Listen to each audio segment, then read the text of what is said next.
game. In the game. As I close the chat. Goodbye, chat.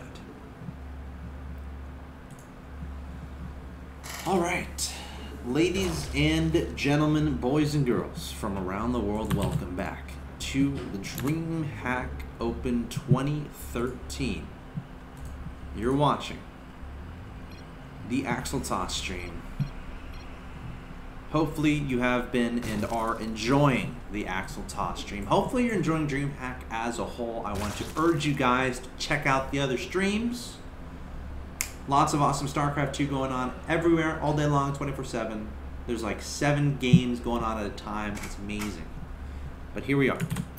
In a TVZ between spawning in the bottom right-hand location, your red Zerg player by the name of Kaldi. His opponent in the top left-hand location. I present your blue Terran player from FXO. He is Gumiho.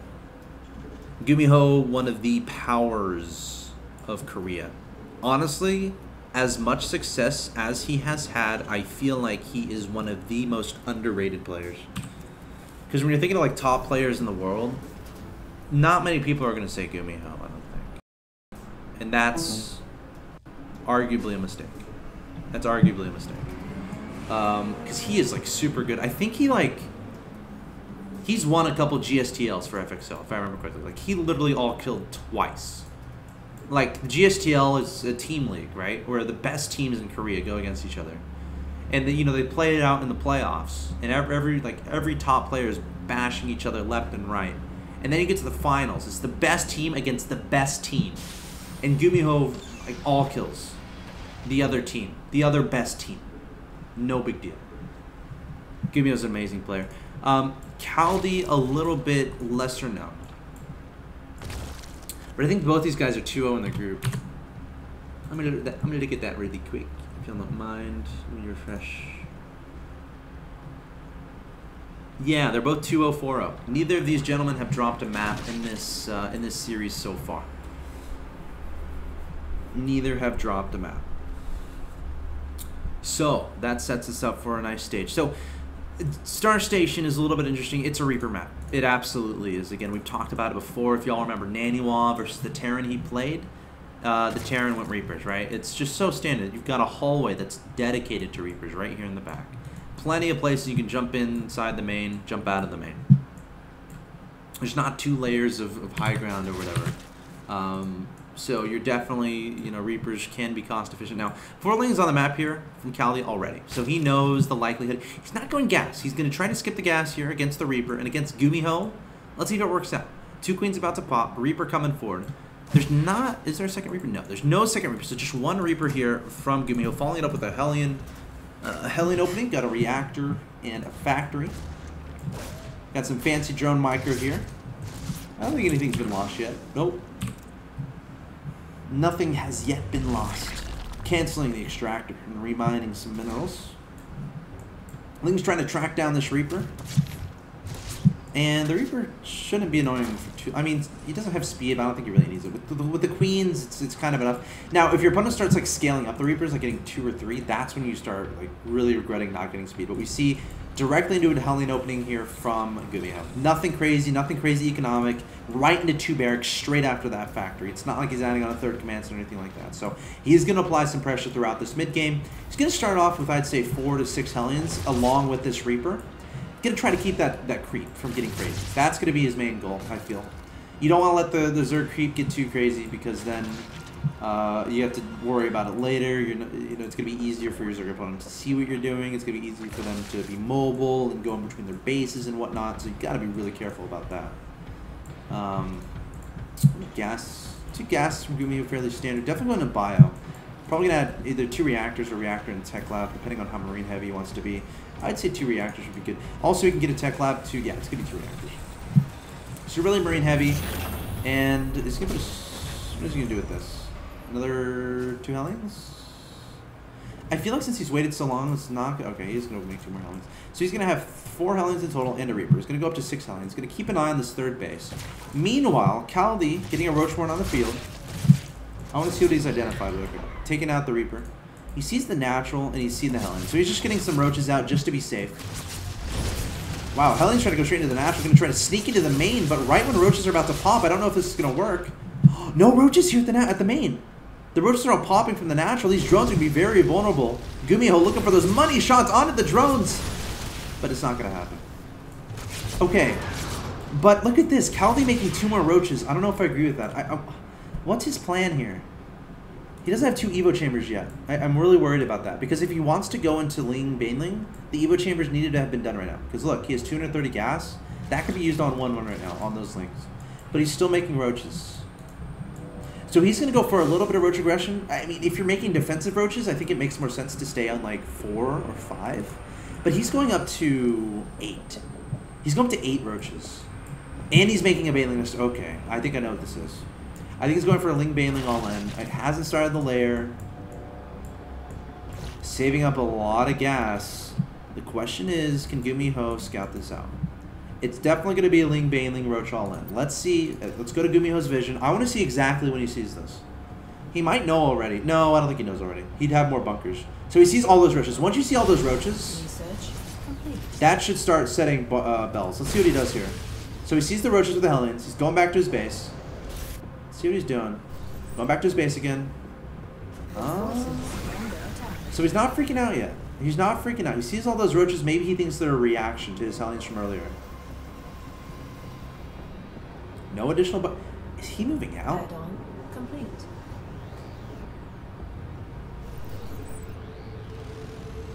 Gumiho might not have an idea, might not have a clue that this is happening.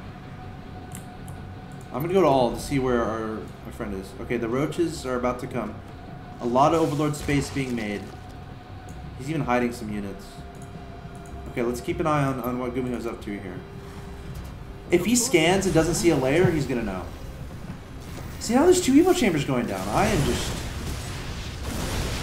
But there's 34 links. Why is he making 2 Evo chambers? I guess he's gonna try to transition? Okay, 13 Banelings in production. This is really strange. I feel like Gumiho needs to be careful.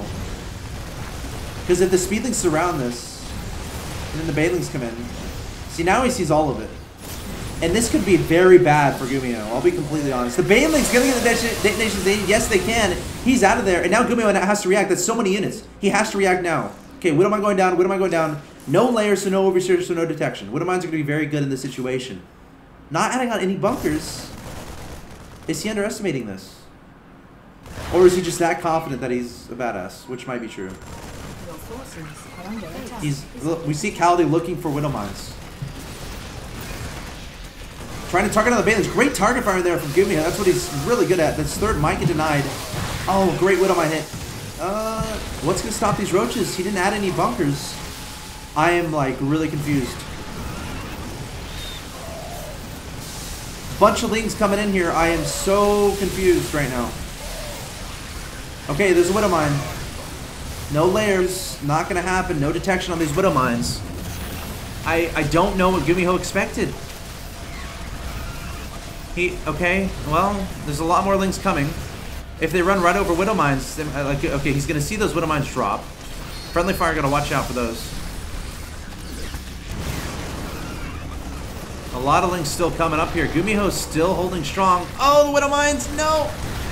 That was a great Widowmine shot, and you can't afford to have that happen. We have 1-1 on the way behind us, so Kaldi is transitioning a little bit, and it looks like Gumiho isn't going to die. But does he love making things dangerous? Does he love flirting with danger? Oh my gosh, that was stressful. More Lings coming in here, but then backing away. Again, all these units can just run up. Oh, watch out for the Widowmines! Kaldi trying to peel away. Okay, wow. So Gumiho, flirting with danger, doesn't even care if there's Zerg in his natural and main, knows he'll eventually live. And be ahead. And he is ahead. Pretty far ahead, too. He's actually ridiculously ahead. First of all, he has Medivac. His opponent just not finishing a layer. He has +2 weapons about to finish, so he's going to have an upgrade advantage. 2-1 to his opponent's 1-1, which is nice. What an interesting game so far. That was really tense. I'm like really impressed with Gumiho. He's just like, he saw all that stuff. He's like, alright, whatever. 11 workers killed for Kaldi. 71 to 49. R3 orbitals, and he has the upgrade advantage, and he has medevacs. I feel like if Gumiho like takes the drop into the main and then pushes to the third's gonna die. I feel like that's very possible. These Widow Mines are gonna be annoying too. He needs an Overseer, because his layer is done. No reason not to have an Overseer right now. There's a scan. Widow Mine's slowly lurking forward here. The Hellbats do so much damage. Oh no! Drones! Oh gosh, he just threw away so many drones. He's got to abandon this third. He can't face this. He wants 1-1 to finish. He also wants Banley speed to finish. Gumiho can just lift and go to the main, honestly. Would be pretty sick if he did that. Scanning to see what's going on, taking out this third base, sending in more reinforcements. Those units are going to go to this space down here. And here come the Baneleys, here come the Lings. Where are the Widow Mines? They're way in the back. He's just going to pick up and go to the main. Exactly. Widow Mines are still going to be annoying. Meanwhile, the fourth is being hit. Gumiho is going to be absolutely everywhere. And now he's going to return back to where his Widow Mines are and drop. This hatchery's dead. Absolutely dead.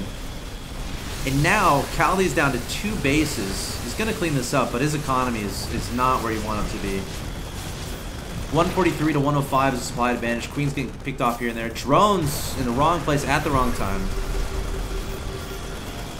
And we have 8 mutas on the way.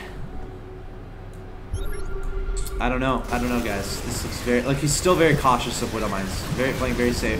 Oh, that was almost dangerous. Oh, no, the Lings. Okay, leading with the Roaches. If Roaches are good for anything, it's absorbing Widow Mine shots. That's all Roaches are really good for. Honestly. In any matchup. No, in ZVT. In ZVT, I take that back. In ZVT, that's all they're good for. What do you mean in any matchup? Protoss and Zerg, Widow Mines? Yeah. Axeltoss, why are you so silly? So, good news is Kaldi has mutas. The bad news is he's back on 2 bases. This reminds me of that Naniwa game. Naniwa versus his opponent. Yeah, there's a GG.